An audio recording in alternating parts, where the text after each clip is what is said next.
Hörmətli müəllimlər, dəyərli valideynlər, əziz şagird yoldaşlarım və doğma məktəbimizin bütün dinləyiciləri. Sizə Lənkəran rayonu Yuxarı Nibədikən Tam Orta Ümumi Təhsil Məktəbinin radiosu Gələcəyin İşığı FM-in efirindən salamlayıram. Mən məktəbimizin 8B sinif şagirdi Leyla Əhmədzadə bugün xalqımızın müasir hərb tarixində xüsusi mərhələni təşkil edən, milli qürurumuzun və sarsılmaz iradəmizin təntənəsinə çevrilmiş Aprel döyüşləri haqqında danışacağam. Bugünkü verilişimizin bir şüarın ətrafında formalaşır.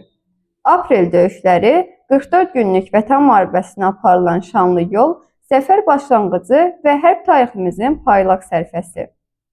Əziz dinləyicilər, tarix yalnız keçməkeşin xronologiyası deyil. Tarix həm də milli yaddaşdır, mənəvi dayaqdır, gələcək nəsillərin formalaşdırılmasında mühüm ideoloji amildir. 2016-cı ilin aprel ayında cəbhə xəttində baş verən hadisələr Azərbaycan ordusunun gücünü, xalqımızın iradəsini və dövlətimizin qətiyyətini bir daha dünyaya nümayiş etdirdi. Bu döyüşlər təkcə hərbi əməliyyat deyildi. Bu, strateji düşüncənin, yüksək peşəkarlığın və milli həmrəyliyin təzahürü idi. Aprel döyüşləri 2016-cı ilin aprelin 1-dən 2-sinə keçən gecə Ermənistan silahlı qüvvələri tərəfindən arteriyal atəşlər nəticəsində yaşayış məntəqələri və mülki əhali hədəf alınmışdır. Lakin Azərbaycan ordusu dərhal adaptiv və qətiyyətli cavab verdi. Qısa müddət ərzində həyata keçirilən əks hücum əməliyyatları nəticəsində strateji əhəmiyyətə malik yüksəkliklər və mövqeylər azad edildi. Hərbi ekspertlərin təhlilinə əsasən aprel döyüşləri müasir hərb elminin prinsiplərinə uyğun planlaşdırılmış və icra edilmiş lokal, lakin yüksək intensivlik əməliyyat idi. Ordumuzun koordinasiyası fəaliyyəti, kəşfiyyat məhdudlarının operativ işləməsi, arteriyal və xüsusi təyinatlı qüvvələrin sinxor fəaliyyəti qısa zaman ərzində ciddi nəticələr verdi. Bu, Azərbaycan silahlı qüvvələrinin texniki modelləşdirilməsini və kadr potensialını yüksək səviyyədə olmasının göstəricisi idi. Əziz dinləyicilər, xüsusilə qeyd etmək lazımdır ki, aprel döyüşləri zamanı Talış istiqamətində və Dərətəpə yüksəkliyi uğrunda gedən döyüşlər hərb strateji baxımından mühüm əhəmiyyət daşıyırdı. Lələtəpə yüksəkliyinin azad edilməsi nəticəsində Füzuli rayonunun Cocuq-Mərcanlı kəndinin təhlükəsizliyi təmin olundu. Bu hadisə yalnız hərbi qələbə deyildi. Bu, doğma torpaqların qayıdışının real başlanğıcı idi. Cocuq-Mərcanlıda həyatının yenidən bərpası, məscidin, məktəbin, yaşayış evlərinin tikilməsi bütün dünyaya bir mesaj idi. Azərbaycan öz torpaqlarında qurur, yaradır və dirçəlişə doğru irəliləyir. Statik məlumatlara görə aprel döyüşləri zamanı Azərbaycan ordusu minlərlə hektar ərazini və bir sıra mühüm yüksəklikləri nəzarətə götürdü. Bu cəbhə tarixində taktik üstünlüyün təmin olunmasına səbəb oldu. Hərbi balans dəyişdi və qarşı tərəfə ilk dəfə olaraq ciddi itkilərlə üzləşdi. Bu reallıq beynəlxalq hərbi analitik mərkəzlərin hesabatında da öz əksini tapdı. Lakin aprel döyüşlərinin əhəmiyyəti təkcə nəticələrlə ölçülmür. Bu hadisələr xalqın psixoloji durumuna, milli özünədərk prosesinə və dövlət inamına möhkəmləndirilməsinə güclü təsir göstərirdi. Uzun illər davam edən danışıqlar fondunda bəzən yaranan ümidsizlik hissi aprel zəfəri ilə əvəz olundu. Xalq gördü ki, Azərbaycan ordusu istənilən anda torpaqlarını azad etməyə qadirdir. Bu döyüşlər zamanı göstərilən qəhrəmanlıq nümunələri xüsusi ehtiramla yad edilməlidir. Aprel döyüşləri Azərbaycan əskərlərinin cəsarətini, zabit heyətin peşəkarlığını və Ali Baş Komandanın qətiyyətli hərbi bariz nümunəsi idi. Şəhidlərimizin igidliyi, yaralı hərbiçilərimizin fədakarlığı tariximizin şərəf salnaməsinə qızıl hərflərlə yazıldı. Hər bir şəhid ailəsi qarşısında mənəvi borcumuz var.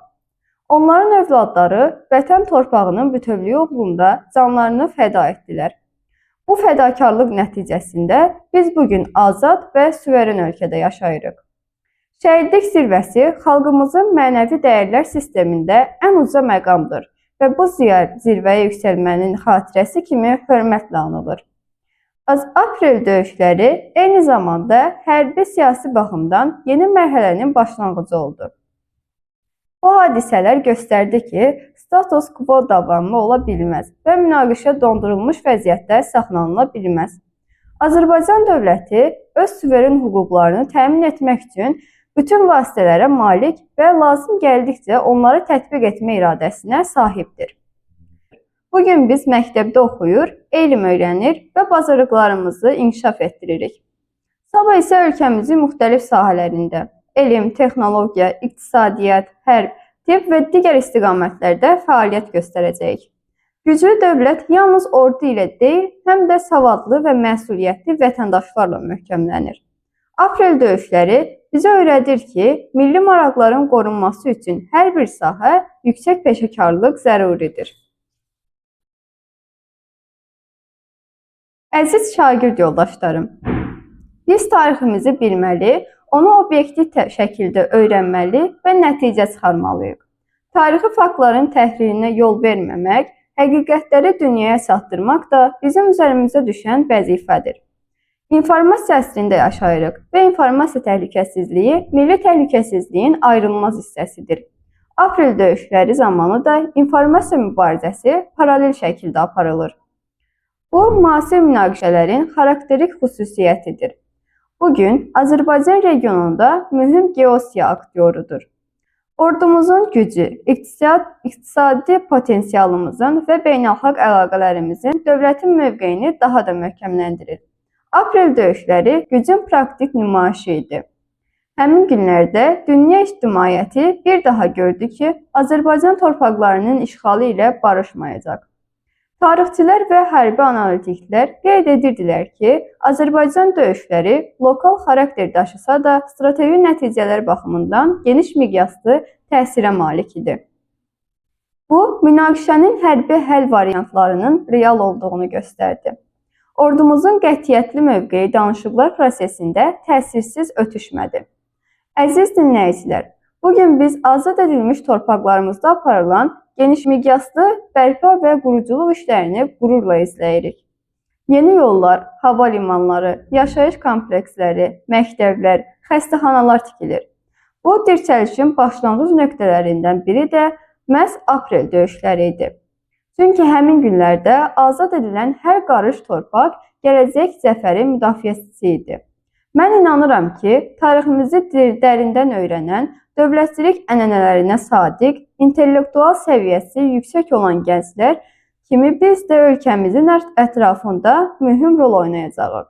Aprel döyüşləri bizə sübut etdi ki, əgər məqsəd aydındırsa, iradə möhkəmdirsə və birlik varsa, ən çətin hədəflərə belə nail olmaq mümkündür.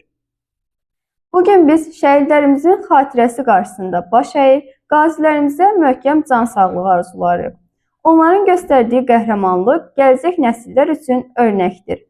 Biz onların əmanətini, müstəqil və güclü Azərbaycanı daha da inkişaf etdirməliyik. Əziz dinləyicilər, Aprel döyüşləri sadəcə bir tarix deyil. Bu, milli qürurun dirçəlişi, strateji dönüşün nöqtəsi və 44 günlük vətən mübarizəsinə aparan yolun başlanğıcıdır. Bu hadisələr bizə öyrədir ki, haqq gec-tez zəfər çalır. Əsas şərt səbr, inam və hazırlıqdır. Verilişimizin sonunda bir daha vurğulamaq istəyirəm ki, tariximizi yaşatmaq, onu gələcək nəsillərə düzgün şəkildə ötürmək vətəndaşlıq borcumuzdur. Aprel döyüşləri Azərbaycan əskərinin rəşadətini, xalqımızın birliyini və dövlətimizin qüdrətini nümayiş etdirən şanlı səhifədir.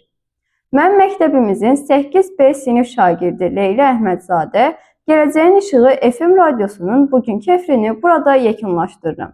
Diqqətinizə görə təşəkkür edirəm. Qoy milli birliyimiz daim möhkəm, dövlətimiz qüdrətli, gələcəyimiz isə parlaq olsun.